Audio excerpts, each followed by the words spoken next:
aged. Can I give you a list? Percentage reserve. Was that for me? Then once they reach, Andrew said. gas Lauren, they get turned over. He's joined by team. There's two or three letters, there's a defined thing and they turn over. So to I'm- law. No, it's you. Then So it I goes have to better. me. I said. So some of these are out there. That's fine. Yeah, if you look at. Oh, I do. There'll be, No more than you've already experienced. And fees, or it says something else, there's two or three, and they're confidential, but the board can see it, and it's which people. Started the meeting. I know, I was allowing other people to join. Yeah, he's not.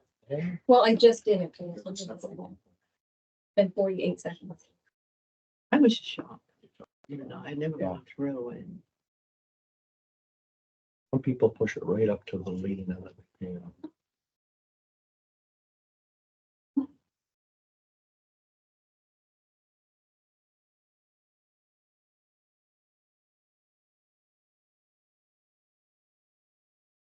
The ACH batch last time drew 630,000.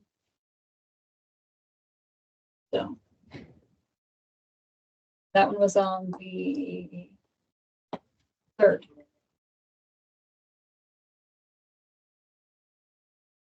Jennifer, is that about half of what is expected? I'm sorry. Is that about half of what expected every quarter?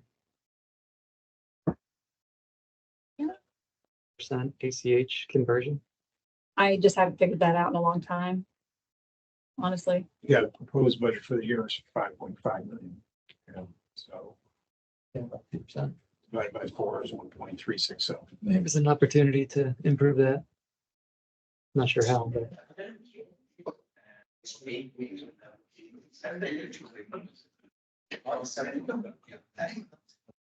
Hey, park and rec. Yeah, that's weird. I'm like, what did I do? Jared, you can watch. You already got meeting ID? We're giving Andrew a chance to come in. Did you say he was coming in by team? Yeah.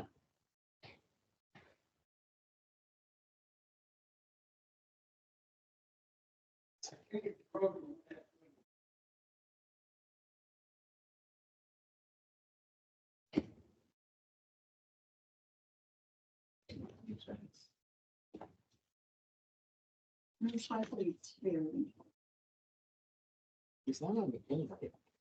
There are multiple invites. Well, the agenda has it.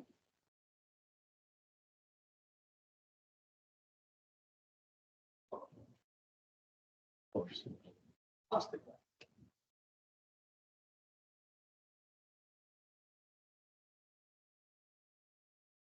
was there even a Teams invite for this? It's on the agenda. Did you not? You should, yeah, you should have got the You agenda. wouldn't have gotten the meeting because it's still the old. But you'll get the next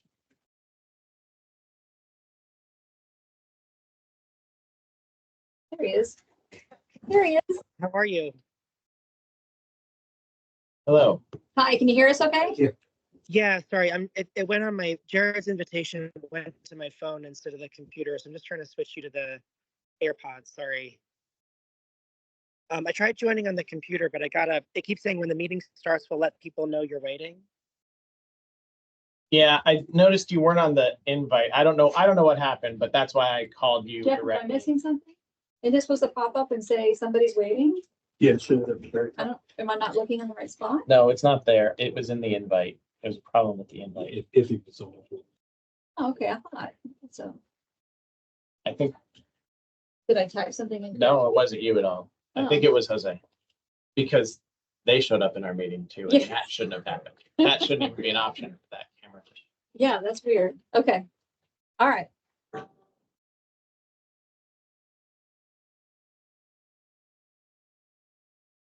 You transferred over yet?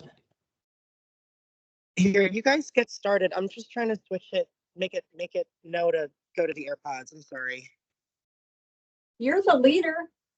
All right, hang on. Let me pull up the agenda and we can at least. All right. So do we have a quorum of the finance committee? I actually can't really see who's in the room.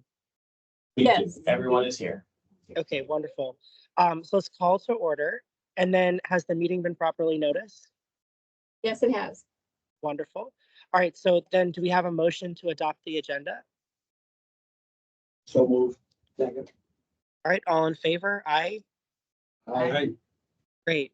So then the next step is the approval of the meeting minutes from February 26, 2024.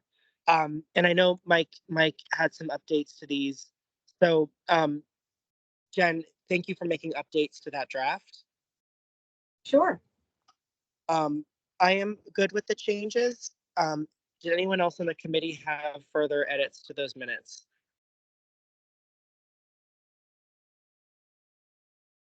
Nope. All right, so I'll make a motion to approve the minutes from the last meeting then. Second. All right, all in favor? Aye. Aye. All right, cool. So then do we have any owner comments in the room or online? No. No. The other. The audit minutes. The audit minutes. Oh, the audit minutes? Yeah, the audit minutes came out too. It's just not listed here, but we should probably approve that too. Okay, Andrew, do you want to approve the audit minutes from for the meeting, the audit meeting? Good call. March 6th. Yeah, actually, you guys, Jared, do you mind sending me an invite one more time? I'm gonna try to switch to the headphones, otherwise the whole airport's gonna hear our meeting. Yeah, so drop off and I'll invite you again. All right, thank you. Bye-bye.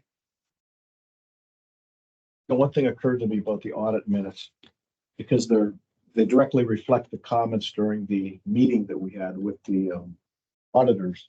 So there's a lot of open-ended items on there.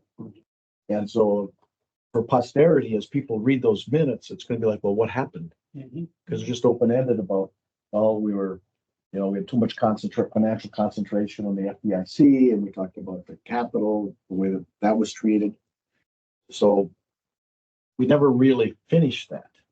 We brought it to the board, then the wrong audit was in the board book, and they accepted that audit. It just seems odd that if somebody goes back and reads the minutes, it's gonna be like, well, what happened to these items? What was the resolution? We haven't resolved that in place. But that's the kind of point of the minutes is just what you've talked about specifically. not- I understand the point, So- but it felt odd after I read it, and I thought, well, I guess we took it to the board, but they approved the wrong audit. The wrong Right, audit but was if the book. they, Well, if they they- end up posting the right audit, Mhm. right?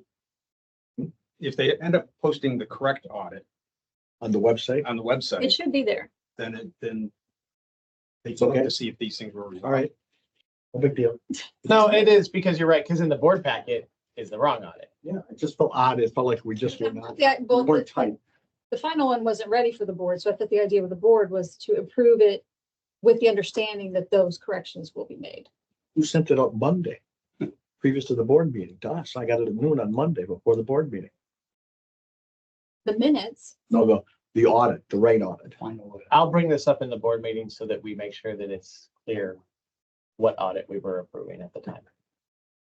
Yeah, Jared. I think that helps. You could add it as a. We'll just talk about it during finance. Yeah. Yeah, because that needs to be clarified, what we approved and what was versus what was in the board packet. Andrew, are you hearing us fine? Yeah, thank you again, Jared, for resending the invitation.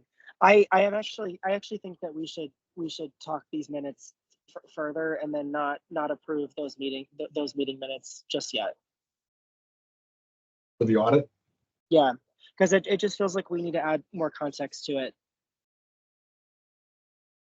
it could be, I suppose we could have another section underneath and say subsequent to this meeting, these were the resolutions, or this was the corrected items, or how it was adjusted. Sure. So it'll be on the same document that gets filed away for posterity. That'd I work. like that. okay. That was your idea. That's a good idea. So are we approving the minutes? No. So- We'll wait till we get them adjusted. Well, we're not gonna adjust the minutes, we're gonna add. Exactly. This is the last meeting of this committee. Has everyone applied again? Do you want to approve it with the understanding that I'll make I'll get to it. a summary conclusion? What do you think about that, Andrew? Yeah, let's do a conditional approval because I get it. It's the last meeting and it we're gonna have turnover, so let's do it. Are we? Andrew, Are we what? you're the only one that I'm really asking the question to. Oh, I will keep you in suspense. Do you wanna approve the minutes, but then just leave a section blank, knowing that you're intending on putting something there? Yeah, conditional approval. Approval based on Based on the fact- reflecting with those minutes, the changes that were made by the auditors to the Yes, document. include a Final- summary. in I can even final audit. include the audit again Yeah. with it and have them all filed together. That can all happen over email with this committee because the new committee hasn't been appointed yet. So there's still the committee through the end of the month, the end of April, or the April board meeting. So you still have time to be doing this electronically. Yep.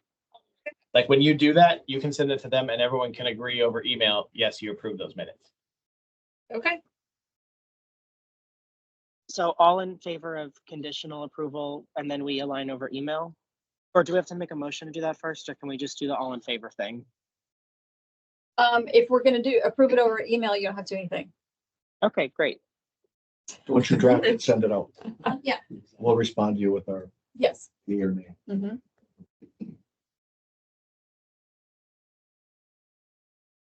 So the next thing on the list, just give me 2 seconds.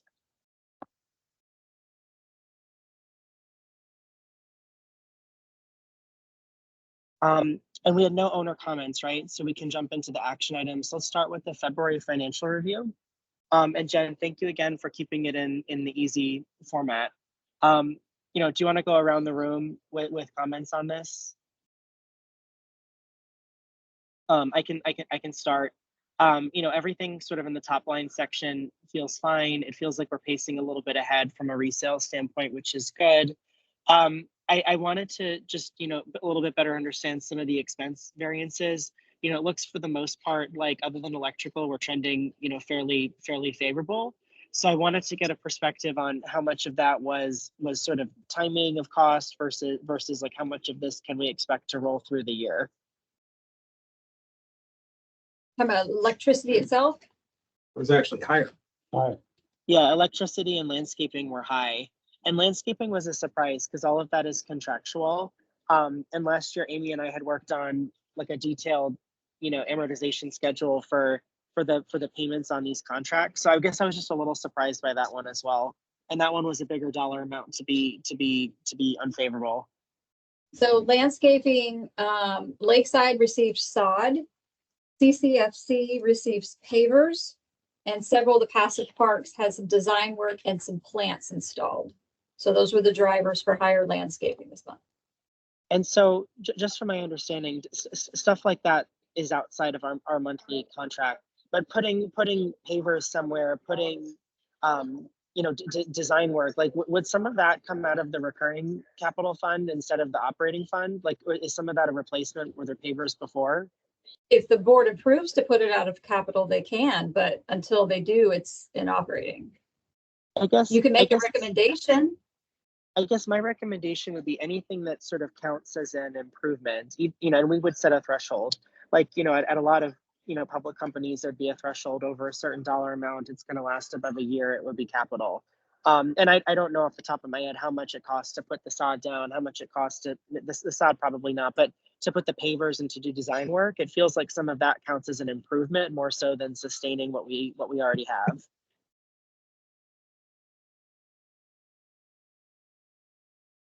They paving something new or were they repairing something? I mean, I think that's really what you have to look at. But even the Honestly- repair, Tina, would go against the recurring capital fund. Or the Well, reserve, no. whatever. If it's a capital expense, if it's something that's If it's new. new. If you're replacing something that's already there, it's either gonna be operating or reserve, depending. Or reserve, yeah. I'm sorry, I'm using the term recurring capital for Yeah. reserve. I knew what you meant.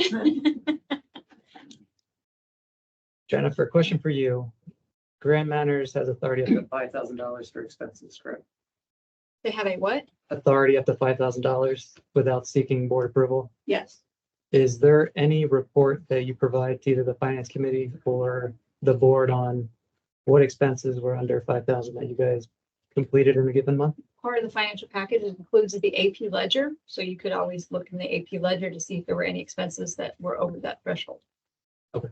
But nothing like a condensed, like, oh, by the way, we spent this more than we were supposed to or anything. There's nothing that's compiled together. Yeah, The AP ledger I'm would curious, would right? have that You know, detail. if you're doing 20,000 in one month, but then 30,000 another, is there usually a threshold you're hitting every month, or is there one month you're doing 10 different $4,000 expenses and then another month you're doing 1,000? I would One. like to think that that would show up on the financials pretty obviously, like, That would pop, Andrew, pretty quickly. But just going back to the landscaping for a second, it feels like from a process standpoint, things hit the operating fund unless, it's sort of explicitly noted in a board packet or whatever, when these things are getting approved, that it would be deducted from another fund. I think one of the things that, we should, just sort of align on is like, if it's over a threshold, like if we have a capital policy of some kind, then it would just sort of be automatic where it comes from. And I'm not saying that the capital funds is endless pot of money, because it's not, but it just feels like we're sort of overburdening our operating expense for a couple of these items, and we don't have to figure it out all tonight. But well, you're not wrong, because to piggyback on that is the fact that your operating fund is getting low and lower and lower.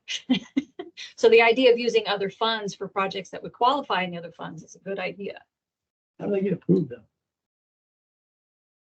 What Like the replacement of the pavers? Is that the approved? board has to approve those Right, the board projects. approved it. If Board approves it, then that would go to they would identify going to the replacement fund. So some of them, I guess, were approved in the January meetings. So Yeah, we get them approved and in then we the do. January Correct me meeting. if I'm wrong, but in our board meetings, don't we approve based on where it's coming from as well? So We if do. we're Mm-hmm. approving something of $5,000, $10,000, you're saying it's coming from replacement or it's coming from capital Yep. expense? It's identified on there. I will say, I don't remember this one specifically, which means it was on the consent agenda. And so it was whatever grant managers put on, not that it's their fault. Right. They said, we're buying pavers, it's coming out of reserves, this is the amount, and we just said yes. We And can question. Andrew, in fairness to you, Andrew, it's like you're looking at the consent agenda or these approvals, like, you're focusing on the substance of the action you're being asked to approve, not like the geography of where the money is coming out of. So you've approved it based on how it's written in the board packet, but I don't think it's set in stone how we've done it. We can shift things around. No, but I think for Jared and the board, I think we need to make sure we have that consistency with Graham Manners as far as when we approve an expense, we know what fund it's coming from. Yeah, every it's time. listed on the agenda. Whether it's a consent or an action item. it Yeah, needs it's to have- listed every time. where it comes. And this is the double check backup for that. This group, so. So, just sort of stepping back, then it feels like the landscaping variance is mostly sort of project driven. So it's not like we have a run rate problem there, if you will. But some of these other ones are just pacing so low, like only $750 in janitorial. That's 86% below the budget. I just kind of want to understand like how much of that is timing versus just we're consuming less. Well, I know that there were some janitorial purchases made in March. I've seen the invoice, but wasn't massive. And I actually questioned the janitorial one in February, thinking it was low as well. And now there was quite a large janitorial purchase done at the end of last year that they thought was going to carry for several months. I think it just carried a little bit longer than they anticipated. I think some of that's seasonal though too, because Some is- a lot of the amenities in January were not being used.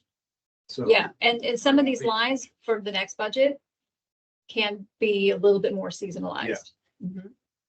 Okay, Yeah. that's fine. I have one just on the compensation being down 10,000. Was that because the porters weren't hired, or is that have people left, or? So in February, there was a true up because there was a couple people billed to CROA that should have been billed to CJC. So there were some credits in there to move that. And then, yes, one of the porters wasn't on there yet, or was only partially on there. I think one of them was. Okay. And then we did lose one person. No, And Jen, I think That would be a Real- perfect candidate to have a comment next to it in the future. And I'm sorry, because I was on the year-to-date page. I should have been on the February page, and I do see the comment now for the landscaping. But if you don't mind adding a comment to the compensation, if we had a true up or something, and I don't know how material that was, but that would be the kind of aberration that we would have a comment, preempt a question. Okay. Because I had Is that I had something- the same exact question as Jim. Is that something that's gonna continue, or is that just a February? The Correction. true up? Yeah. Oh, it shouldn't It's all done. continue. Yeah. Okay. I think for a lot of these variances, we should really look on a quarterly basis and look at the year to date and see how they varied. That'll be a little more stable, because you're gonna get volatility, or the budget doesn't right, or it's seasonal, or whatever happens, or there's a discount on janitorial supplies, buy one, get one free, so they're like a public buy a lot of them, whatever. So you're gonna get those. Well, March compensation would be a little higher, honestly, because February 29th, which that actually is part of March. So that's a whole lot, because we do it from the 23rd to the 10th, 11th, something like that. So between those days, there's technically one extra one being February 29th. Okay, my point Just is throwing it out there. broader than just compensation. It's more that we should look at things quarterly to look at trends, and then go and look, if landscape stays that way, then we need to go and look, and Andrew said, do we have a run rate problem? You know, and is it going to plague us all year long?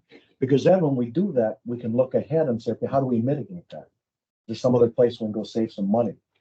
Because then we're a little more aware of what our trends are and what the outlook is, right? Absolutely. Okay.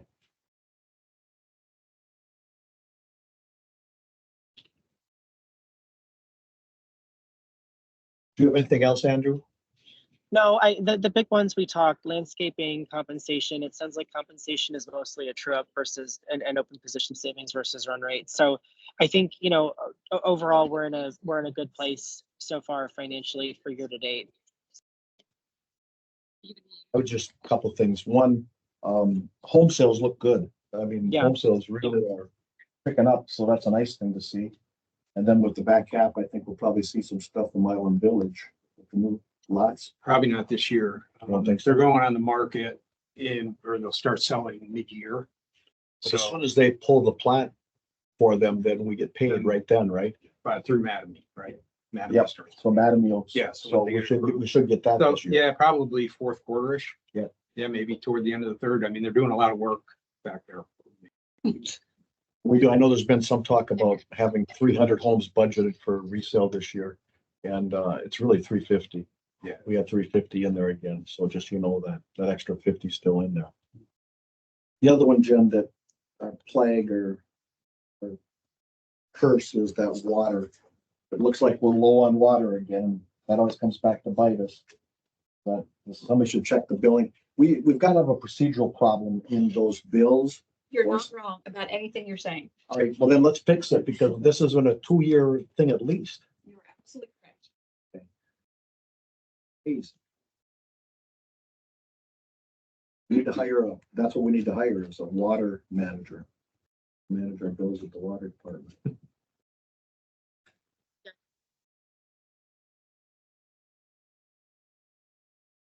That was And all I Mike, had. to your point on the home sales, I think this is why it's so important that we get as long a maturity as possible on the T-bill renewals that come up, because I think we're going to start to see the home sales pick up more once the interest rates come down. I think they're talking about 3 rate cuts this year. So that Yep. should be favorable for the capital. Absolutely. I guess I would take a more pessimistic view of that, in that I would, even though they're at 3, I would say it's between 2 and 3, and they will continue to change that, because I don't see inflation coming down anytime soon. It's still going to be at an elevated level. So I would not put too many eggs in that basket, expecting Mattamy to keep moving forward with Island Village as fast as we may expect. So I would just Well, warn caution. In Andrew, it's win-win, because if we keep the interest rates high, we keep the T-bills. So, we'll take it one way or the other. I guess the comment is January may have been a good start, but that might not continue all year. So let's not set that trajectory based off of 1 month. I don't think so. No. But I have talked to a couple of realtors in Celebration. They're very optimistic. Well, people are getting used to the rates, number one. Number two, Celebration has an unusually high number of cash buyers. People coming in, retirement, all that kind of thing, second home, they're cash buyers. So that changes things. The thing mad at me is projecting out. It takes them a while to get the plants, start building and everything else. They're planning on selling homes in the second, third quarter, probably of next year, by the time they Oh, get yeah. them going at the end of the fourth quarter. So by then, rates are probably going to be better. They've, in talking with them, they've out of interest. People both in Celebration and outside of Celebration. People who have sold resale in Island Village, there people that aren't even coming to look at the homes. They're seeing it online and then flying down to sign the contracts. So strange phenomenon. That's a, Any further thoughts on February or year-to-date financials around the room? I've got one, Andrew, or two, I guess, on the summary page. So, and I have some email traffic, so you saw me ask a few questions about it. The CJC variance, and Jen has it noted there, is that what, $6,215 now, surplus? So that means we're under budget in terms of cost. Yeah. It's okay. I think it just seems weird to me that we know that number and we have a year-to-date actual of 298,158, and we have a budget of 298,158. And we put a note off to the right that says, well, that's not really real. We're really 6,000 under that. Well, what you're looking at is the amount that we've contributed to CJC and how much have we budgeted to contribute. The note at the end is just where is CJC at the moment? And because based on last year, you just wanted to have what could happen. CJC could go this way in the next 2 months. So But Jen, Anything theoretically, in the we plan. could accrue the 6,200, and then if it goes the other way in the next couple months, we could just not accrue it anymore, or we could accrue like a credit I or mean, something. I could do accruals up and down, but then it makes it look like our budget is wrong. I mean, it looks like what we have done is wrong. Make changes, I mean, I understand what you're saying. You're trying to plan. Every other line in the P&L reflects what the actual experience is for that particular period against the budget. And this line, we're just forcing it and then putting a number out there. I think I said maybe do quarterly true-ups, so you're not doing it every month, and look at it on a quarterly basis and change the year-to-date number then. But somehow, and this is the bottom line on CJC. This isn't a problem with the canola cap again or anything like that in the budgeting there. This is the actual results on the CJC P&L and the surplus deficit line. No, I agree. CJC does not have the kind of cash flow they can't even pay us back from last year at the moment. We don't have the kind of cash flow to be going back and forth. I mean, this is very small. Yeah. Obviously. But it makes me nervous if they get, for some reason, they don't have a bunch of expenses that get pushed off for some reason. And, because that's what happened the last time someone was trying to true it up more often, is that CJC was in trouble. I can do an accrual if you want to see that. I can make another line, besides the CJC one, make one CJC adjustment or something like that, another subcategory that would float up and Income or down. expense, Huh? income or expense, Basically. barometer. We feel good or we don't feel good. Maybe it's not worth it. Or maybe we just watch it, and then if it gets to be significant, then we can make some sort of true up. Yeah, maybe Okay. we set a threshold. Like that. Versus, so if it's 6,000, that's pretty small, but if it got up to maybe 20 or 25, maybe then we could look at, okay, well, maybe we can make an adjustment. At least again, we'll know if we're having a problem or not, and then we can react to that before we get to the. Well, end. that was the whole point of this, but I can word this Yeah. differently. I can No, purposely I think it's say, fine. okay. Good with that, Andrew? We'll just Yep. watch it like it. Okay. Then the other one, Jen, I like those metrics you put at the bottom of the page. That's all Andrew's doing. Okay, Andrew, I like those metrics you put at the bottom of the page. Well, I did add the apartment fee one that you requested. Where's that one? No, I didn't know where that came from, but I was gonna ask you about that. 81%. What is that? No, is there one that I did? I asked about the labor, adding the additional labor. I thought admin was just de minimis. Ah. Yeah, Okay. I'm gonna have another comment on that, but what does the apartment fee index mean? It's 81%. It is.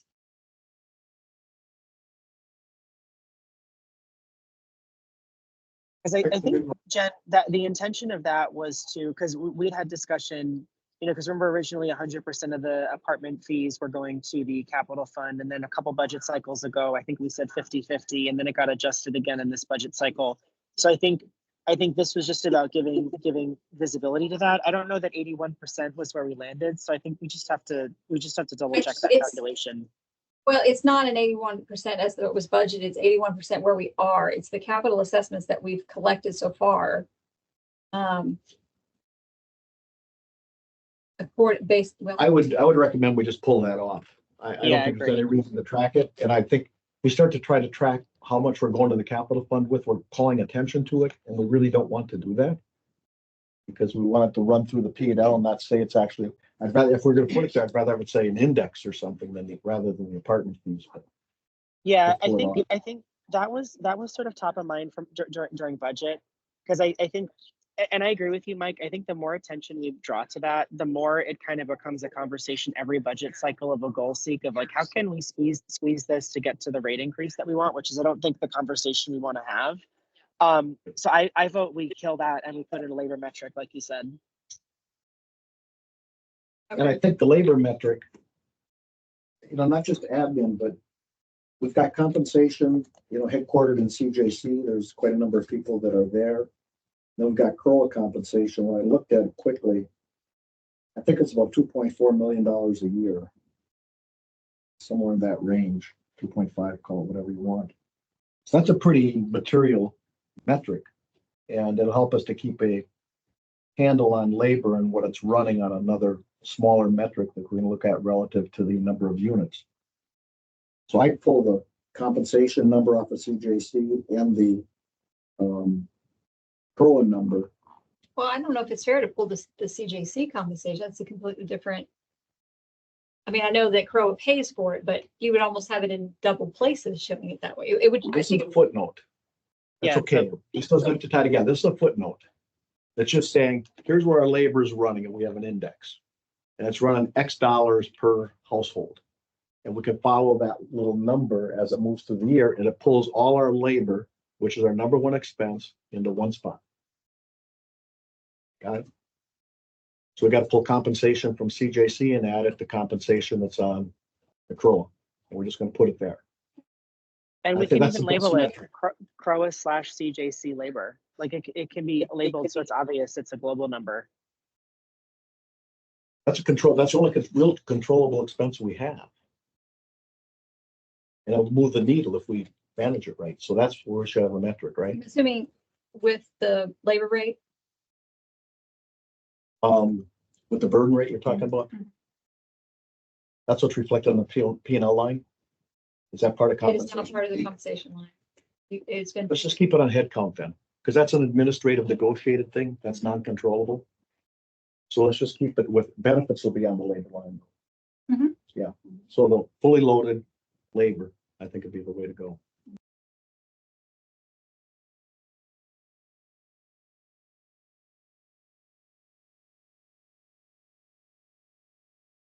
So That's all I any have, Andy.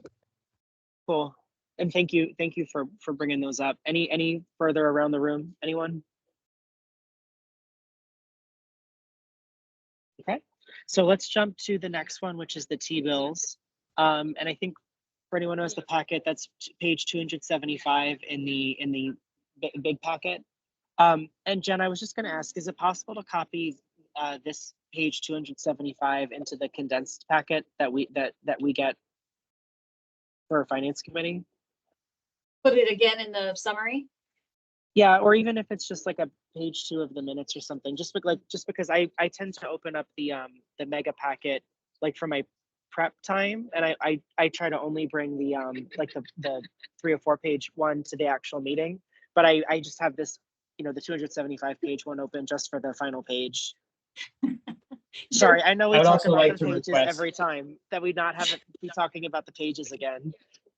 I would like to request that we always refer to it as the mega packet. Because I have a 600-page one here in front of me. 695, I think it is, isn't it? Well, 695. Isn't like the Yeah. mass majority of it, the Great. AR ledger? Yeah. We can always take the AR ledger out. Somebody ought to establish that it can't be any more than 200 pages and just It's, figure out how to do it. I'm telling you, I could take the AR ledger out. By the time you get the AR ledger in the finance package, it's technically outdated anyway. Yes. How many people look at the AR ledger? That's my point. One. Who? You? I do not. Trust me, I do not. I know there is to go to. I do not look at that. Not a chance. Or the service areas. Does anyone else on this committee? Yeah, I go to see if he's on. How about we scream test it? And if somebody complains, we'll deal with it. I used to do that with IT reports in the old days with the mainframe. Yeah, and we would just turn them off and see who complained.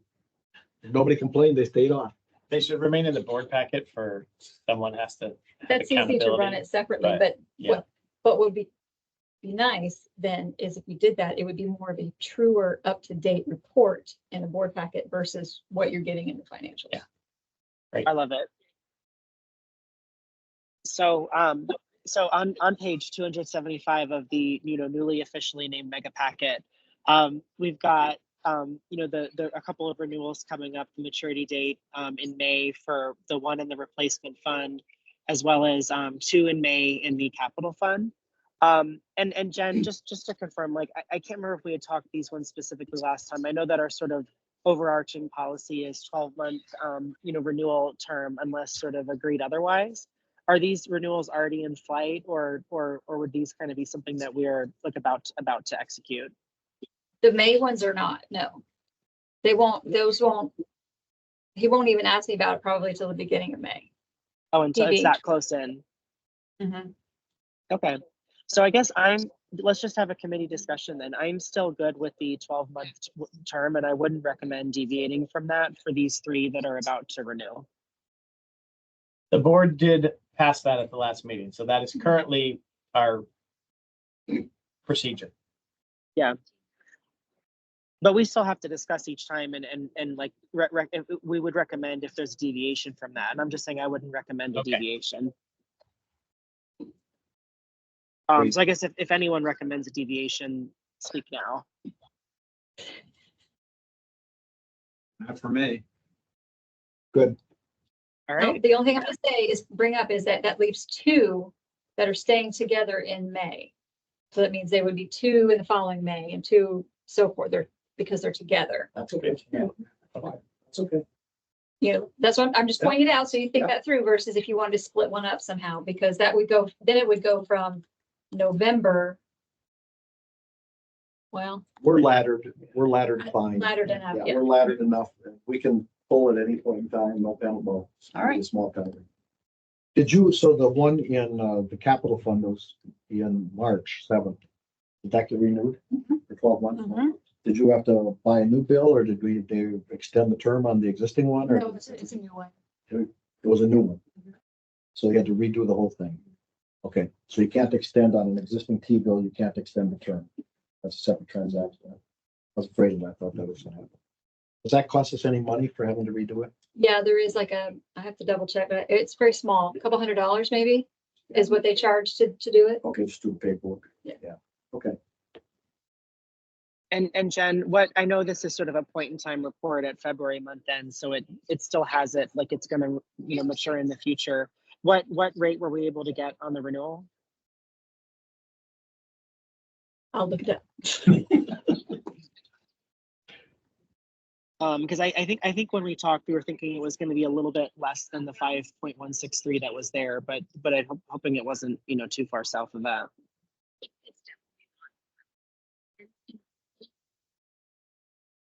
Probably within 0.5%. I don't think it's very much more than 0.5%. They're all tight. Agreed. Yeah. And it's still better than keeping it in the bank. So whatever it is, it's a win.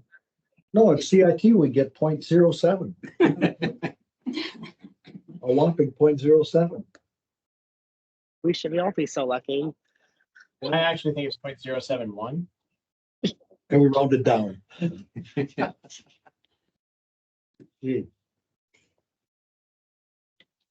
So Jen, whenever you pull that up, we can just come back to that. But I think we're good on this topic. We all agree, no deviation, kind of continue as planned. Then the next one was our standing topic for Truist as a partner bank. And I know that the follow-up last time we met at a meeting that I attended, and I apologize again for missing the audit meeting. That was very bad as a committee leader. But this was, I think Stacy was going to sort of follow up on if there had been any, continued discussions at the corporate level about adding any big name banks, including Truist, to the ranks. No, there's no updates. I know Lauren was going to reach out to Stacy, but the last time I had reached out to Stacy was shortly after you guys mentioned it, and she said no, but I don't know if there's anything happened since then. But Is that- Stacy will be here tomorrow. We'll ask her. Okay. Is Oh, that resistant? Stacy's here for the board meeting tomorrow? That's my understanding. Oh, great. No, it's not resistance necessarily. It's they're putting their resources and getting version 2 up and running.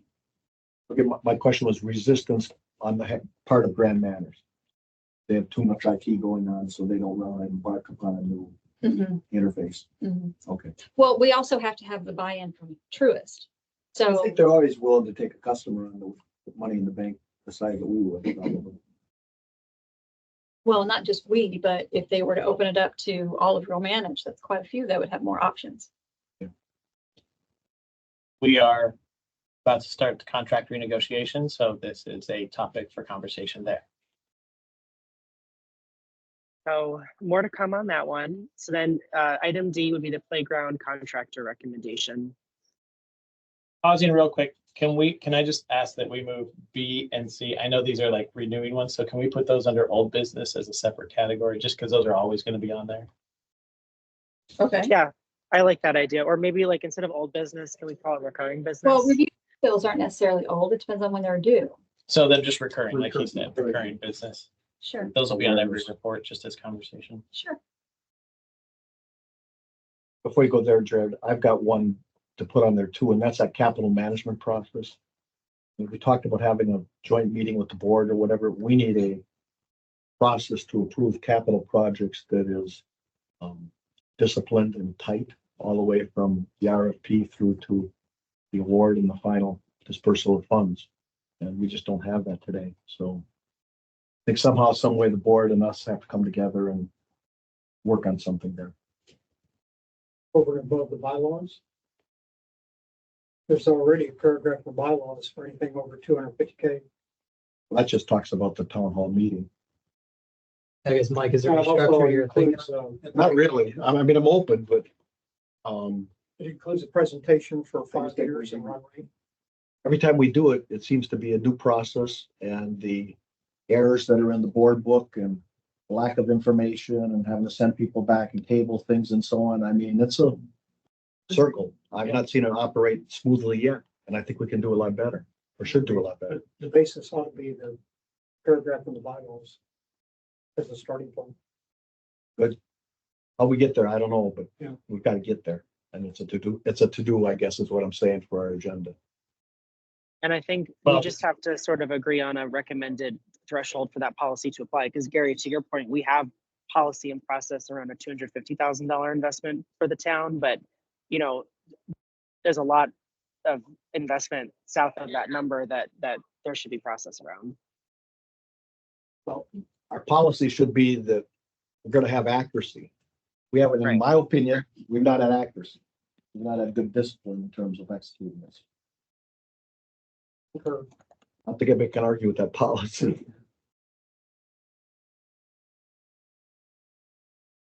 Playgrounds? Playgrounds. On the screen is the 3 vendors that were presented to the board last night. This red, the first column, red, yellow, and blue. I'm colorblind. Yes. Yeah, you go with those colors. So the first one is Compan. In the red there, they presented 3 options for a playground. Like sort of like a good, better, best option. That is not how the RFP was written. That's how they presented it. A good, better, and best option, ranging between 487,000 to 551,000. In the center, in the yellow is top line. They told the board that they were directed with a budget of $250,000, which nobody else was. So their numbers reflect trying to work with a budget of $250,000. Their numbers were between 276,000 and 315,000. In the blue is 360. They presented an option. They were also not told a number. They presented an option for $238,000. So those three presentations happened. The board collectively agreed to drop 360 and discuss between Compan and top line.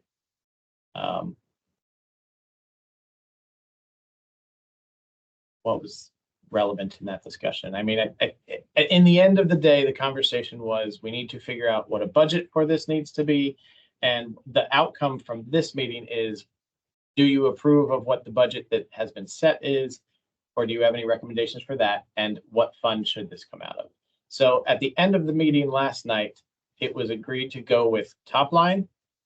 However, there is an interest, because they were given a constrictive budget, there was an interest to have them put together a new proposal at a higher price point of $400,000, which was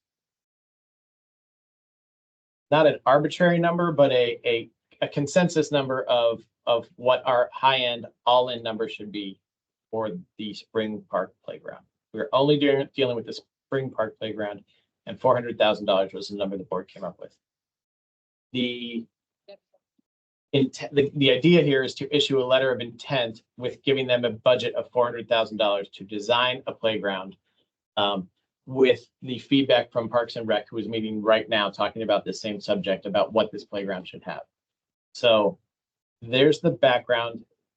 Again, the topic for conversation here is, how does this committee feel about $400,000 for this playground? So history on reserves, there was $160,000 in reserves for this playground.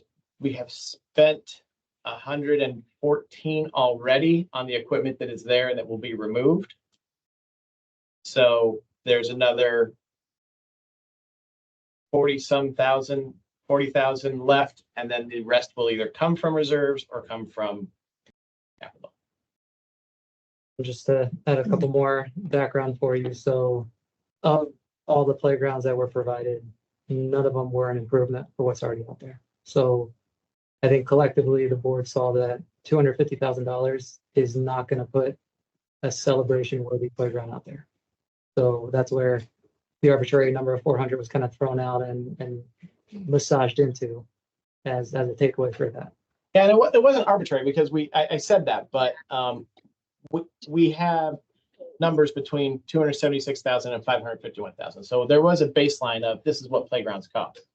And that's the number that was going around through discussion we came to. And then the other comment, which I think made top line quite attractive, is they have a partner, Gemini Foundation, that would give us a donation write-off for the 114,000. I'm thinking that's what it would be, but that we would a true write-off for that as a donation.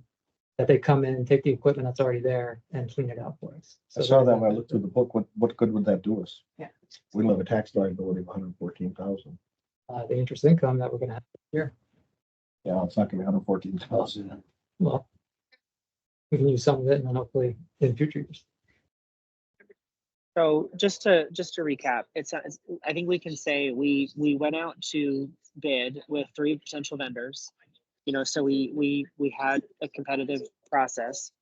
From that, we kind of quickly eliminated one, deciding between 2. We have a favorite. The one that we're picking is the one that had the lower cost. So, then we're going to kind of go back to them and say, you gave us a couple of options already. But if we were to give you 400,000, what could we get for that larger level of investment? I think it's sort of like a credible process in that regard. I would say I don't personally have any heartburn about finding $400,000 in the capital fund as a number. Obviously, like anything bigger that we do, like, would also draw down the same number. But I think as Micah said, and we've talked in previous meetings, like, there's going to have to be, debt for a community center or something on a much larger scale. So I don't I don't have heartburn with it because I think this is what this money is for. One thing, everything you said is correct. One thing I didn't add was there were originally, and this is just, I need to say this because I didn't. There were 6 vendors originally. We offline cut it down to 3, and those are the 3 we interviewed. That's irrelevant to what we're talking about, but I need everyone to just know that. Okay, Just and to that's a clarify, good thing. The 315,000 that they offered, Yes. is that for all new equipment? Yes, everything is for all new equipment. There was no one who was going to, no one from these 3 who were going to modify what was there. Okay. Yeah, that, I didn't get that was this. clear to us that no one is touching that equipment and fixing it. Okay. That liability is too big for anyone to come in and do anything with it. So It was, yeah, but it was more because each one of these people represent these product lines. So we would need to get the people from that product line to come and do a presentation, and that didn't happen. So Yeah, it's just being in business my whole life. When somebody gives you 315,000, we've never gone back to them and say, hey, we'll give you 400,000. yes, but they were told you can only, the budget is $250,000 and nobody else would. That's the reason for that. So, No, Well, okay, so they came in at 315, I guess. I mean, there's a playground that can be purchased for $315. Okay. And a design, yes, that is an option. There's a $315,000 all-in playground. say though that it's not an option because the board did not approve what that design presentation was. So even though. Oh, we didn't it's- discuss that. it's not We did not approve it. There was not discussion on that. We didn't discuss design at all. We did say, send it out for design, Well, redesign. then I'll rephrase it to, I think there was a large majority of the board that did not see a playground worthy in the submissions that are up there.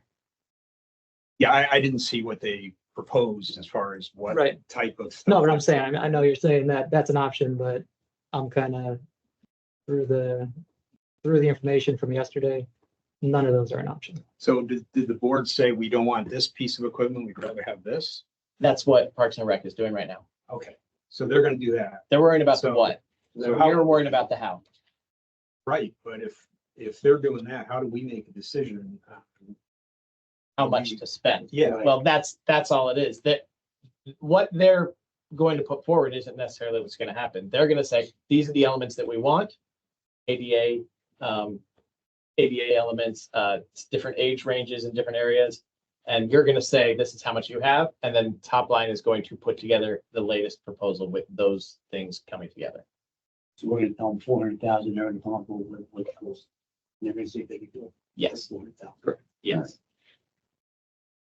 Interesting. I looked at, I caught the board book and looked at it before I traveled, and I looked at the companies and I just picked out, I picked out Top Line and I picked out Compan to dig a little deeper on. And Top Line uses a company called Burke for Yes. their equipment. It's manufactured in Michigan or Wisconsin. It's headquartered in Fond du Lac, Wisconsin. Yes, and that's where it's manufactured. Compan is a company in Denmark, and they manufacture in the Czech Republic. Thing you ought to know is, Burke was bought out by a capital management company 2021, late 2021. So it's a family company. It's now owned by a capital management company. It's called Bertram Capital Management. They on their portfolio, they listed as a roll-up, which you would expect in that particular industry, but they've made no other acquisition yet. So I don't know how that's going. They did have a recall on a metal climber, which was like monkey bars put straight up, I guess. I saw a picture. And there's lawyers on the internet that are saying if your child has been injured by these Burke metal climber, Burke climbers or whatever they call them, we'll give you a free case evaluation and so on. So they got a few, liability attorneys chasing them. Burke, in my read, Burke is just a company that Top Line is using as their primary source of supply. So they're a distributor for Burke. They're exclusive in Florida. Yeah, Yeah. so they're the distributor for here. The difference, so that's them. The difference between the two companies, Compan is, from what I can tell, a vertically integrated company. They don't have distributors, they have their own people doing it, running their operation all the way from cradle to grave. It looks like I couldn't tell about installations, but they don't use the distributor network. It's their employees. That's correct. They said that. Yeah, okay, so that's a plus. I mean, having a vertically integrated organization in a field like this, I think is a good thing. If you read their website and all that, they got great philosophy, the founders, they're very creative. It's kind of like a high touch culture. So I think they'd be a nice group to do business with. If I had to do business with all things being with capital company, you know, that's capital held, or these guys, I'd go to Compan in a heartbeat. Compound let the American subsidiary run the business, or is it controlled by Europe? Can't tell you that. I don't know. I think they've only got one office in the US, isn't it? If I remember the map, it's out in Texas. Texas? Texas. Yeah. Okay. I thought it was elsewhere. I'm One gonna thing about- cut in for one moment. Sorry, Mike. You guys actually have to jump on my flight. I just wanted to quickly say, thank you again to everyone, for contributions on the committee this year. I'm sorry I'm not going to be around for the last few minutes of the meeting in this topic, but again, just wanted to say thank you and I'll follow up over email. Thanks, man. Thanks, Andrew. Thank you. Appreciate it. Take care. And I will see you all at the next meeting, one way or another. All right, bye. Hope he's not on United. The one thing that Compan bothered me a little bit, they had a heavy use of ropes on their equipment. So I just scrolled through their website and looked at it. So there's a lot of ropes, instead of a rail or a fixed object, there's ropes. It's like webbing, a lot of the stuff. That sort of scares me for kids climbing on stuff and that, they're not quite as stable. So, and that's probably a cheaper form of construction, so to speak, too. So they can get the product price down. Have you seen the park in Highland Village? I'm sure there's ropes. Who's who did that? The biggest, I have no idea. 360 did that one that we 360. dropped. Well, hold on, 360 did the installation. They Yeah, didn't they do did the anything with the installation. equipment. pickup. Oh, But there's a big rope thing, right? And it's supposed to be for 12 and under. And I've seen over 300-pound dads going up in that rope. I mean, they just, Well, I will say they all brought pieces of their ropes and they were all so proud of their ropes, including the Burke. really, I'm sure. But when I looked at the pictures, at least that were in the stuff that I saw, it looked like Compan really used a lot of rope in their products, at least the products I saw. Well, their biggest option did have a big rope wall that kind of was like a crawl along wall. Had the wall kind of thing, a square or something, and then didn't they have a tower too to climb up on, like Yeah. a pyramid type thing? I thought I saw. So I don't know. I think the actual, what it looks like, that's what's still very much up for debate, and that's what Parks and Rec is doing. Hope they're careful with ropes. I think those things are just. What made the board pick up on the meeting? What? Price. I would say Well, no, it was a right. combination of two. I think both the companies, Compan and Burke through Topline, were very competitive providers of playground equipment.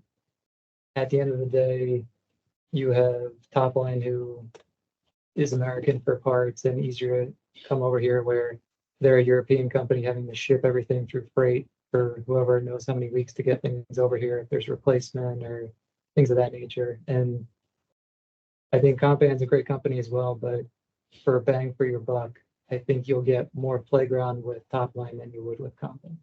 There's also more I think local the other ones are support. high touch. They're a much higher end company. You can just tell it. But Yeah, you can tell that. it's just their mission statements and everything else. They're gonna be top end. Because they use distributors, they are more local too. Topline is more local because they have someone here that represents their product and just handles that in Florida. So that was a part of it too. These two were the most responsive companies too, in terms of all the requested information. The other ones all seem to fail on a lot of points.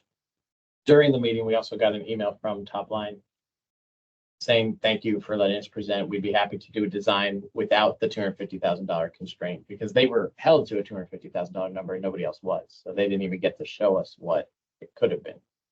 How did that happen? Yeah. That would be the term. I Just put it don't, there. we don't need to know. No, they were told that by Vigilant. But they didn't say it to anybody else, just that one they picked out and said that. I held that to account with Vigilant. publicly, because that was not, okay. There were a few things that were not good. But again, I don't know all the facts around that, so I don't want to. Yeah. I don't think we should take it further than that. So that's Well, what the let's- perception was, but I don't think there's any clear fact that there's an email that someone said 250 is it. Well, yeah, because I did say that. We asked them directly. They said, who told you the budget was $250,000? Because that was news to the entire board. We were like, wait, we didn't put a budget on it. And they said we were told that by Vigilant, so. Okay, so what do you want us to do? Is $400,000 a reasonable number? So I guess, yeah, for this group, then I guess looking at it more of a holistic view. I think the past 2 years, there's been approximately about 1.5 million, 1 million in replacement, 500,000 in capital that has been allocated, but truly not spent. So from your review from the finance committee, regardless of whatever we were building, I think it's appropriate that a $400,000 expense is okay. But knowing full and well, that's going to take out from the bigger pocket of money for any other projects down the line. So the one thing I hate that people say is, we have the money, we can spend it. Well, physically, we have the money, yes, we have 3 million, but if you spend that money there, there's a trade-off somewhere else. So that's where, if we do a 400, what's that? As of the end of February, I had 3.5. Okay, So even 400. but again, still we less still than need to keep a 3. specific reserve in place so that we're never going too low, but You'll be at 4.4 at the end of this year. Remember, this is the year that we're putting that money back from the replacement fund, that 448,000, whatever it is.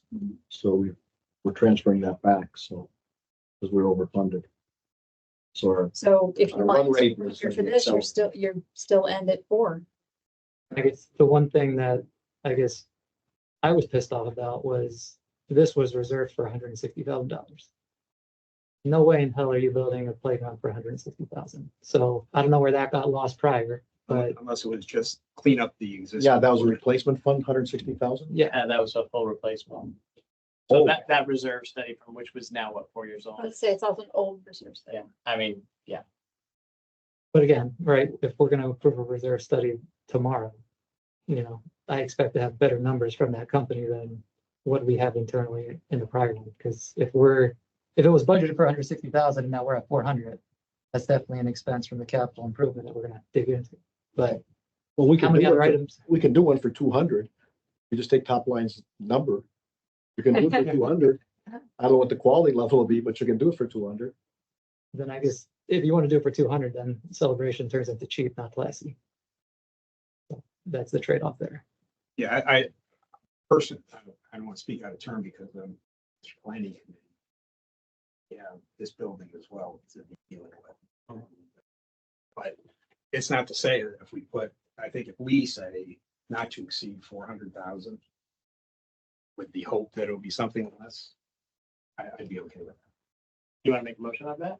Or do you want more, there can be more discussion, but Yeah, the only problem I have is you're allocating it without knowing what the true picture for the rest of the year is and other improvements that you guys are working on. Well, yeah, but we're restricted by what the board approves anyway. Right. So if they approve this for 400,000, the master planning committee just clicks that off and then says, okay, well, if we're gonna fix this building, it's 2 million, boom. All right, we can't really do anything else. Right. And it's gonna go back over to CCDD to put in a community center. Right? I want to be considerate of that too, as far as if we do have 3.5 million, if we use 400,000 for this playground, the master plan advisory group still has about 3.1 to play with as far as what do we do for the community? Yeah. I don't You always want wanna to keep- drop that down so much for you guys that Right, you can put out plans, but then we don't have the money for it. exactly. Yeah, you have to have. So I that have to work with contingency this, for- you know. or So, another perk. I mean, we all know the eyesore that's on Celebration Avenue with that playground, so we Yeah. have to fix that and Yeah, unfortunately, we it's also gonna will, cost more. shortly behind this, we'll have Long Meadow to be Yeah. readdressing as well. And is that going to be a complete redo, or are we just fixing Likely that bend? Yeah, That maybe new equipment thing, and trestle or whatever? it is? fixing. yeah, that one I think is gonna be maybe a potential adjustment to maybe one of the structures. And then bring in some new equipment for things that were broken, but yeah, that, We haven't gotten the safety inspection back on it yet. So once we get that, we'll know what we can keep. But that needs on new turf. I guess that's the other thing too, that kind of surprised me is in some of those bids that were up there, the turf was more than the actual playground equipment, which is kind of ridiculous. So I think when we hear back from Parks and Rec on what this design is, I think there needs to be some fluidity or fluctuation on what percentage of the playground is turf versus mulch, so that we're not truly blowing it all on just ground and not things for the children to play on. It was very interesting because when they were building the Island Village playground, they started with mulch. They ripped that out. They put in rubberized pellets. They took that out. And then they finally went to mulch. So, yeah, I mean, you don't, and the part of it's artificial turf, which is probably the best idea. That's what, Because it's so easy to clean. right. Best idea as long as there's no trees around. Is there anybody over at Park and Rec to help them from a subject matter expert? Or are they just freewheeling based on playgrounds they played with when they're kids, or how's the decision going to be made as to what's in there? They're getting feedback from board members there, similar to how you are here. So no, there's not subject matter expert there speaking about that. However, one member of that group has designed playgrounds before, specifically one with disability access, which is something that we're trying to put into this playground. So Good. There is a shy of subject matter expert, but experience. Yeah, Yeah, there's experience, but maybe not some estimate. Because I was gonna suggest we should probably, and you don't need more process obviously in this thing, but we should have some expertise to tell us this is probably how it should look or what it is. well, that's it's going back to top line. To them, they're doing the actual design. We're not saying put swings here. We need 3 slides You're here. gonna do it all. We're giving them ideas, and they may be like, this doesn't fit your budget. This is what fits your budget, and that's what will come back. So we'll tweak it from there. Yes. Are they doing that now? You working off the top line preliminary sketch? Well, they Yes. don't have that yet. They have the drawings of what was presented last night based on 315,000. Okay. They're providing feedback to, this is great, but we don't need this because the kids don't use this, or we need to add these things. That'll go with the budget that's approved here, and they'll do a redesign quickly too. I agree with Jim. I think if we just said, we'd like it not to exceed 400 and let her fly. Yep. And they're gonna zero in on top line. Is that what I understand? Yes. Top line's the chosen vendor. Yeah, but we're gonna do Okay. a letter of intent tomorrow to proceed in that direction. Do you have any advice against that? Yes.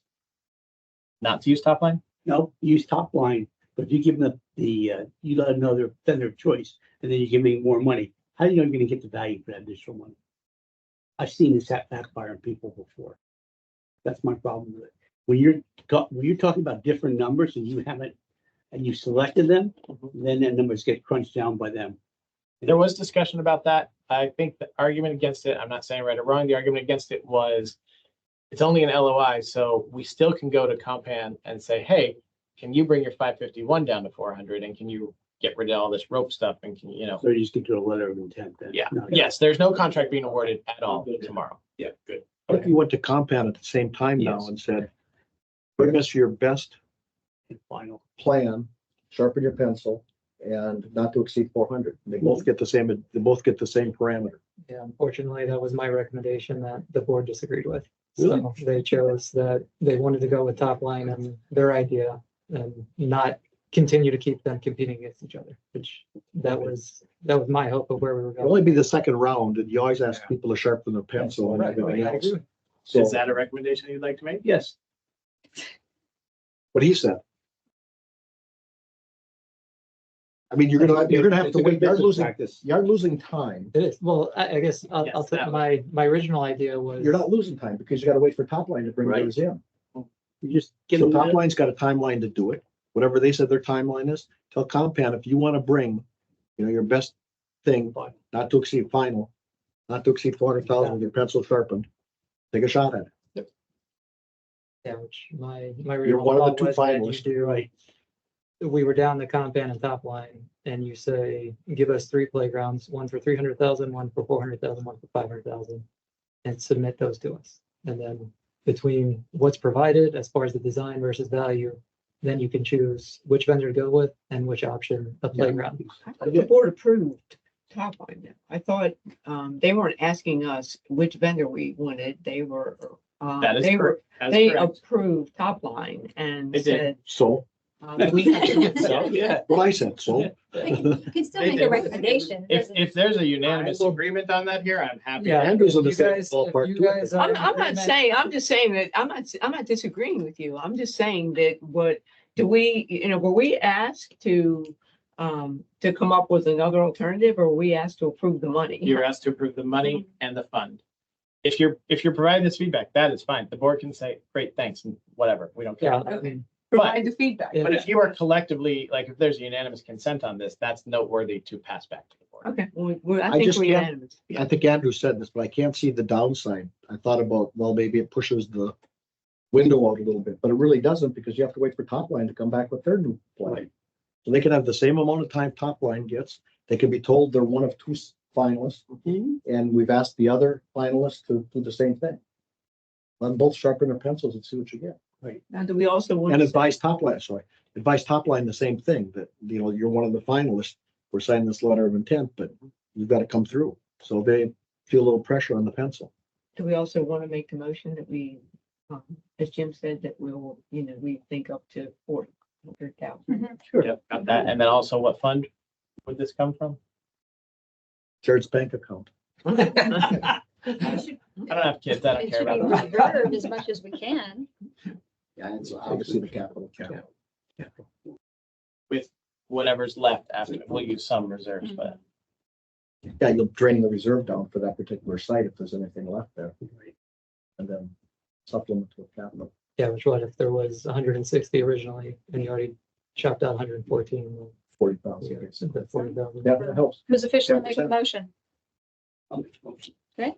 I'll second. Okay. You got all the, read back what you've got. Jim Pinot motion to approve a $400,000 budget was seconded by Mike Jackson. Frank DeCola recommended having Comcam provide their best design option at 400,000. The funds will, I didn't finish writing this sentence. The funds will come from the reserve funds, with the balance after reserve for this item to come from the capital fund. This question for the committee, are you in favor or against moving forward with a notice of intent with top line tomorrow? I'm against it. We wouldn't do that if we voted. Yeah. If we go with both. I think at the end of yours, it's got to say then that both parties would be notified Yes. that they have this time frame, whatever that is, to bring their best.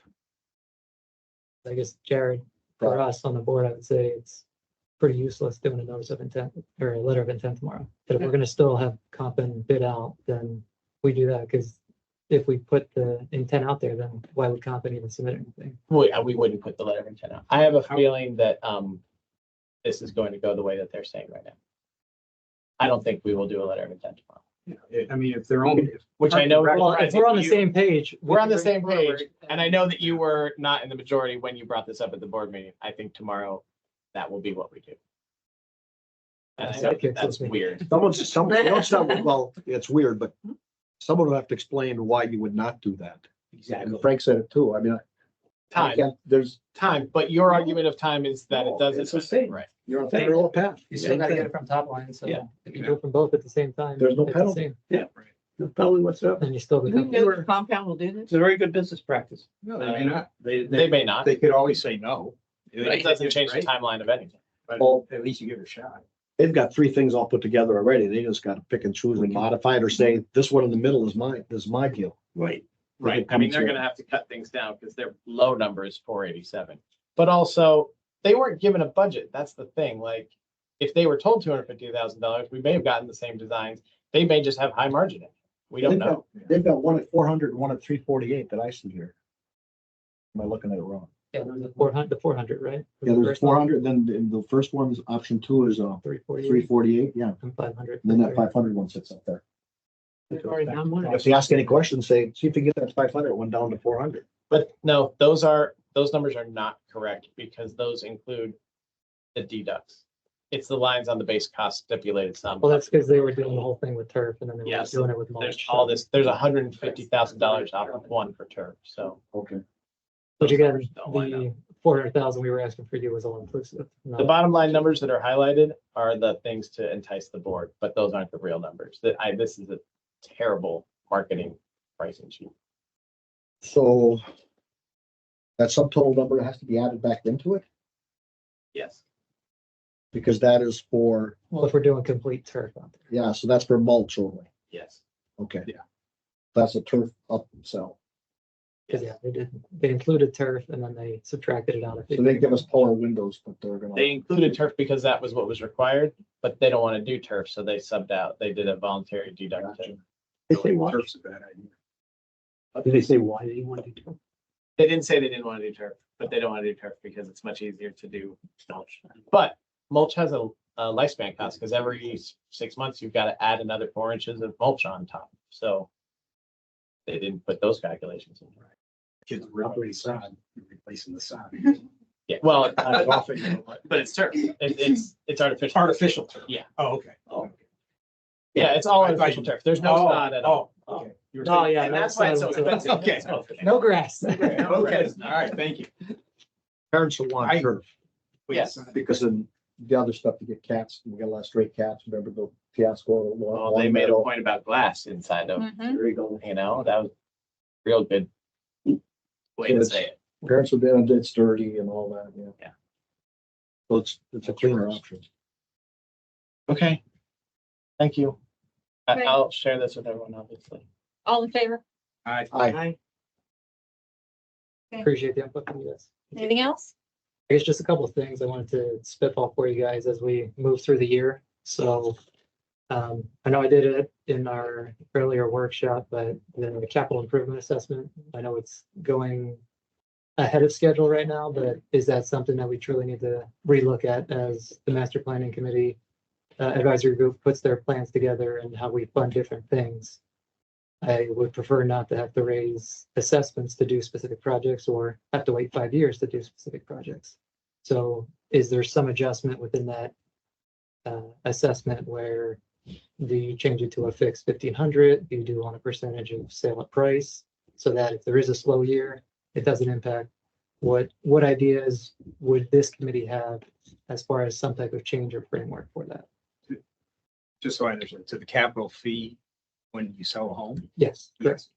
That's what's, It's that's one- Smithy. 1 year, Oh, right. 1 year of assessments. Yes, Smitty had a different plan. Different plan. Yeah, Percent. I guess I'd be really curious to see what the ideas are. Yeah, I mean, I think he was looking at maybe going upwards of 1%, which I think that's too much. Yeah. But do you kind of just do a fixed 1,500, 2,000 and we live with that? Or do you do say 0.25% from the buyer, 0.25% from the seller to get to a 0.5% of sale price? And maybe that doubles what our capital improvement assessment is in the year. So then we can fund projects to do things. I would definitely agree with that because as prices continue to rise in these houses, if you have a set number, may not get you as much as the percentage. But then on top of that, right, do we need to put a cap on it, right? As far as you can do a 0.25% or whatever it's gonna be, but when you're talking 1 million, 2 million, that number can get quite large. So do you put a cap of 5 grand, 10 grand, something of that nature, right? So, and Yeah. still be competitive in Florida where that doesn't deter people from purchasing properties and things of that nature. So all things to take into account and something I'd appreciate the input of this committee moving forward on. Is there a sweet spot we can get that if there is a slow year, it doesn't kill us in that we're not getting as much assessment in through that window versus going the other route and gouging people on the sale of property, which we don't want to do either. I think especially since Hope ran in a survey of last year and their acceleration of trying to do a lot of stuff this year, that this is a proposal we really should be considering. And I think there is some legislative concern later this year that if we don't pass it over the summer, we may not have the ability to do so. That's correct. So there is a timeline aspect to it as well. What is the time? Because it's up in Tallahassee for a vote later this year. To That do what, cap? that HOAs can no longer do specific special assessments. Or wipe it out completely? Yes, Interesting. or kind of grandfather in who's already there. Yeah, I got Okay. Interesting. So- Special assessment or a capital? A capital improvement assessment. Okay. We can call we- it something else. We can call it something else. I mean, we can put it where we want, but all we gotta do is call it, rename it, huh? Somebody. I think if it's. We'll have to talk to the lawyer on that one, Definition of what working capital. It's a nuisance fee for someone leaving, for selling their house. nuisance fee. That's When is this going into place? Just, yeah. it depends What's the on- process Never of getting, probably. what's the process of changing yours? What documents is it? I'm not sure. Yeah, that could be another I think it was thing. just an amendment. To just the- an amendment, to the bylaws. probably, it's in the charter. Okay. I think we should look at it. I'd be very careful. Yeah, that would be a vote for everyone. I since it's don't a change think- in bylaws. Yeah. I don't think we're gonna change it enough to really move the needle so that it really provides a significant source of funding for projects we're gonna be doing. You know, the kind of stuff we're gonna be talking about doing, we're talking about a financing event. So you can do it. I mean, it's. I don't know, so if you doubled it. What's our annual on that now? 35 homes, a little over 1,000, call it 44,000, 45,000, 450,000, I mean. Yeah, call it $500,000. If you doubled it, you pick up $500,000. Right, we do pay for the playground. It's fairly significant. But it doesn't do much for a $15 million. Yeah, Really it's not, No, and I would no. say, yeah, for new projects, that's definitely gonna need to take new financing or some funding process. Well, that costs are going up too. we're not gonna be able to fund that with money we already have, because there's replacement expenses that we need to maintain. And this thing is tied to the, whatever we do with the assessment each year. And, you know, our goal or our index should be to keep up with inflation, right? So if we do that, then the product will go up for projects, but we should be keeping pretty close to pace with it based on how the assessments go up. So it's almost indexed with the assessments. Yeah. Yeah, it's a good subject. We got to So, talk about. yeah, something to review. Yeah. And then, the other thing I was looking at was the apartment recreation fee. So I don't know what trajectory that's been on, but just kind of ballparking. I think it may be appropriate to do either a $2, $3, or $5 monthly expense increase. And that could bring in potentially 50 to 120,000 in annual dues. Well, we did a pretty good increase this going into this year. We looked at that as a committee and there's certain buckets of expenses that we can put in, right? Mhm. So we increased the number of. We had buckets that another we Put in. building brought on this year too. Another apartment coming on. I think there's even another one coming on as well. I think we've got one and there's one more coming. Does that sound right? I think it's out there in Island Village. Island Village has they're almost complete with 300 that came in within this last 12 to 16 months. There's another wing on the one over at Celebration Boulevard, or Celebration Ave, There you where go. the hotel's going behind there. They've got another one going up Right. back there, another. So that'll be or something. even more rec fees. We, in addition to that, we found out that we weren't calculating the apartment fee, the rec fee correctly. So there was a series of amendments. We had some funky formula and we looked at that and then we went back to the original that was done back in, I don't know when, 1997 or something. We found out there was a couple of amendments that TCC did. And we have the right formula now. And the right formula added this year about $200,000 to the Department of Rec fees. So it was pretty significant. One of the other problems we have, just so you're aware, not problems, but exposures. Previous to 3 years ago, the way the P&L was formatted, the apartment fees, as you know, are up in the revenue section. Right. And then there was an immediate contra asset account right below that to sweep them out and take them all to the capital fund. Okay. Problem with that is the owners of the apartments are paying for the people to use things and they expect it to be applied then that revenue to the recreation stuff and everything else and maintenance. And we were sweeping it off into a capital fund and it just wasn't a good matching. If anything, it should have been the replacement fund. Not the- Exactly. So it wasn't really a good matching of what it was intended for. So we were concerned if the apartment managers, owners saw that they would say, well, we're just funding these capital assets and that, we're supposed to be just working with our residents and whatever. So we restructured the P and L to bring that below the line, leave that up there, Mhm. and then mess with it below the line. So when you see that other capital allocation, that is a percentage of the apartment fees. So originally, 4 years ago, we were sweeping 100% of apartment fees into the capital fund.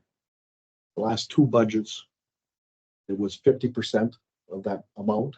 So 50% is supporting the operating results, Mhm. and the other 50% is sweeping into the capital fund. This year, we squeezed the P and L in order to hold it down, 3% increase and so on. And we're at 30% this year of the apartment fees going into capital. So 70% is staying in the operating fund to support that. So next year, we hope in the projection for the next 2 years that we're going to go back to 50%, trying to hold that number. We added some cost and whatever, and we're going to hold it 3%. So that's a little history of where we've been with that apartment fee. But we never want to talk about the apartment fees going into the capital fund because that's not proper use. It should support the salaries and everything that are in that subschedule that run the recreation piece. That's what it's designed for. And it's actually, you'll see it in the budget process. It's a schedule of probably 25 lines, 20 lines, something in that range, that then create a subschedule and says, here's what our recreation costs are. And they get allocated that based on that formula, that portion of it. So they end up paying, my memory's right, they represent 20% of the units and they pay about 11% of the fees in the recreation thing. We've been through a real exercise there. And Lauren has counseled that we shouldn't mess with it. We should play around with it. That if anything, we stretch a little bit in terms of what lines are included and how much money we can put in the pool that then gets allocated.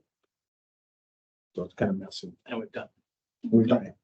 Yeah, because the pushback, their concern was that the apartments would start to reject it. Say, okay, we won't give we have our own amenities here. We're not gonna We're put just dipping. So that's the fine line, I guess, we gotta kind of balance. Right. If they do push back, then do they need a visitor celebration pass versus the full celebration pass that we have if they do try to push back? So. Yeah. You know, That's it. there's, So I think we did a good job last year, and I think as long as we each year really look at the lines of expense and say, can we add this or add that? That's the way we should go. yeah, it's just, I mean, I think those are kind of the three levers out of there as far as the capital improvement assessment, the apartment rec fees, and then obviously HOA dues going up. So The one problem with have we balanced those three pieces to ensure we're not putting a burden on one group Right. within, within celebration? I think we've talked about it, to paraphrase it. As the apartment fees go, the apartment units go up as a percentage of the pool, they get a lower allocation of dollars. And the residents pay more because they get diluted because that pool is just their subschedule. And they have to have more units, then each unit pays less. So as we get more apartments, their fees go like this. Our fees and the residents go up. They get the economies of scale. We don't get it. Right. So it's a kind of a lousy dynamic that we spent time talking about, but we haven't come up with a solution yet. Well, I'll just I'd add like any to more dig in- lines of expense, right? Well, that's some of the liberal choices we made. I think that helped us to stop that erosion, right? We'll continue to do that aggressively. Yeah. Because I'm sure again, this year will bring a whole nother conversation. Any other committee comments? Last one, I'll leave with you guys in short, but something that I'm gonna look into that is concerning to me is the compensation piece on our balance sheet, their expense.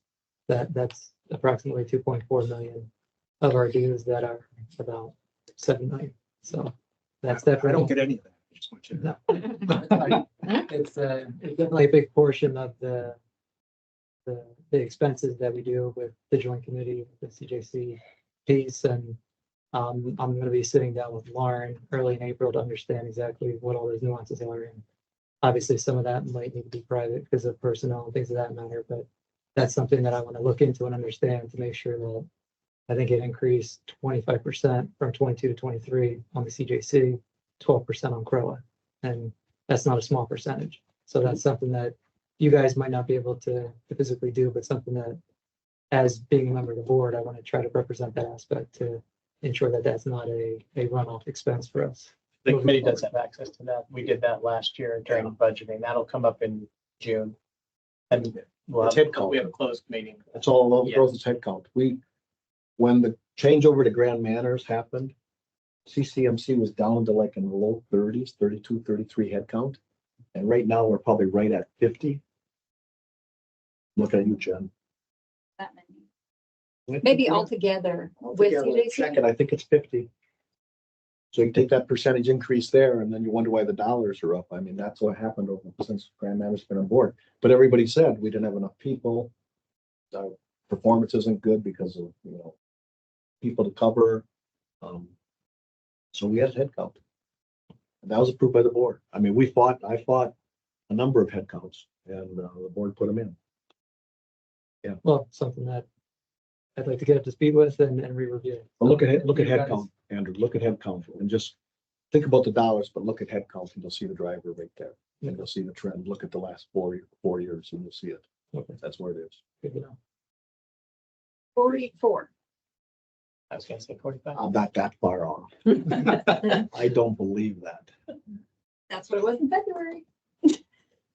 That was so long ago. What aren't you counting? 40? One open We position. paid 44 people in February. What's the breakdown between CJC and Crow? I don't know. She's That's the outside. cumulative total between both. You're including all positions. Huh? That's all positions. Yes, 44. yes, that includes mine. Yes. I'm gonna I thought it was 45, honestly. So Okay. I don't think that's, 11. 2021. Take out my budget worksheets from last. It is Crow. How many is Crow? 25. 25. I know Crow is short. Well, she was in here, so that would count it. 'Cause she had just a little bit left. Rosie, who left. When you talk like that, well, the thing is, whether we call them Ted or Fred or whatever, they're all people that are part of the big picture. And to dice them out for this is Crow and this is CJC, it's not worth the effort. We got to think about it holistically. Well, I understand where you're coming from, but. Yeah. All right, who's adjourned? Who's- second. Thank you. Thank you. Who seconded? Mike? No, I didn't. Frank. Frank did.